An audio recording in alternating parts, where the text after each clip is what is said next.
నీకెవరైనా girl friends ఉన్నారా? నువ్వెవరి వెంటైనా పడ్డావా? నీ వెంట ఎవరైనా పడ్డారా? నేను ఎవరి వెంట పడలేదు, నా వెంట అస్సలు పడలేదు. నువ్వు అట్లాంటి క్వశ్చన్ కూడా అడగవాక. ఎందుకు? నీకు ఏజ్ ఎంత? ఏజెంత మొన్న 30 అయ్యో, నువ్వు ఎవరిని లవ్ చేయకుండా ఎవరిని చూడకుండా ఉంటావా? అమ్మాయి నేను చూస్తాను, అమ్మాయి నా ఇంక చూడాలి కదా. నేను ఎవరు చూసినా కమిటెడ్ వాళ్ళే ఉన్నారు నా లైఫ్ అందరూ.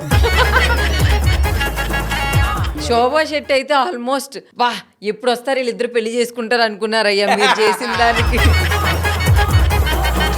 బిగ్ బాస్ లో ఇంకో హెల్ప్ ఏంటంటే శోభా పరిచయం అవటం, అది కూడా ప్లస్ నా లైఫ్. అవునవును, ఎప్పుడు తను అంటుంది కదా నా బెస్ట్ ఏదైనా నా లైఫ్ లో ఉందంటే అది తేజ పరిచయం అవ్వడమే. అమ్మో, ఇంత పెద్ద స్టేట్మెంట్ ఇచ్చింది. అబ్బా శోభమ్మా, థ్యాంక్ యూ అమ్మా.